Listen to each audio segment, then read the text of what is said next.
everybody, I'm Justin Boone from Boone Cabinet Installations, and today this ain't cabinet related, but I'm going to show you a neat trick on sticking corner bead onto your drywall without having to use any fasteners. And I thought it was a cool trick because my experience in the past, I'm not the greatest drywall in the world. Like I said, I'm not an expert. It's actually a cabinet channel.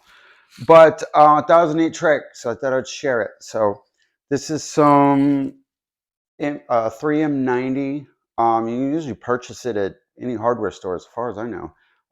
It's good stuff. I typically use it for laminate.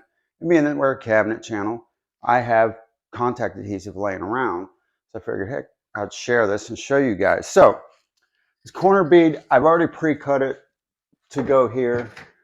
This unfinished basement, we finally got the drywall hung. Kids are in bed, so now I can start continuing on with finishing it.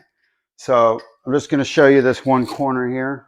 And before I spray it, I want to let you know that with contact adhesive, if you don't know, if you're not experienced with it, is when you spray, you have to spray both parts. You have to spray the corner bead and the drywall. And in my situation, none of the floor or anything's finished, so I really don't need to tape anything off. But if you're inside your house or you have something around you don't want to get this stuff on it, make sure you tape it off and cover, because you don't want to have to scrub this stuff off afterward. So let's do it. If you happen to be paranoid about this by itself working, you can always come back and, I guess, add a screw or add a nail. But I always thought the whole point was that I could draw my knife across it and it's a nice smooth surface and I don't have to worry about any nails or fasteners protruding out. So let's do it.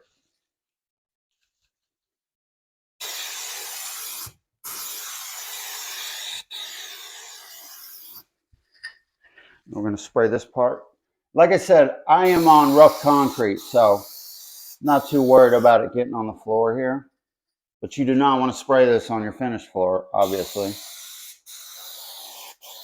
Stuff be hard to get off. So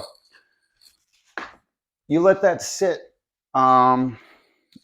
Basically, the rule of thumb with this stuff is, if you drag your finger or touch it, as soon as it gets to the point where you drag your finger and it doesn't come off of your finger, it's ready to stick. So you have to give it a second. Doesn't take very long. Of course, if it's very humid, raining out, it could take a little while. So, all right, we're ready to stick our corner bead now, and probably don't have to tell you how to do that. And don't want any obstructions, obviously. Get it up here. Now remember, contact adhesive, once you stick the two parts together, it wants to stay. So don't have a lot of room for error, but you get a little bit, you still get a little bit of movement out of this. Just hold nice and tight. I didn't have to use a lot of the glue. That's it. You don't have to worry about any kinks or anything. So when I draw the drywall knife across it, I don't have to worry about any bumps. There are what they call, I think they're drywall knockers, corner knockers. You can buy them at the store. They can crimp the corner bead in. You hit them with a hammer, pretty quick and easy. Subscribe or like to the channel. That's it. Have a good one.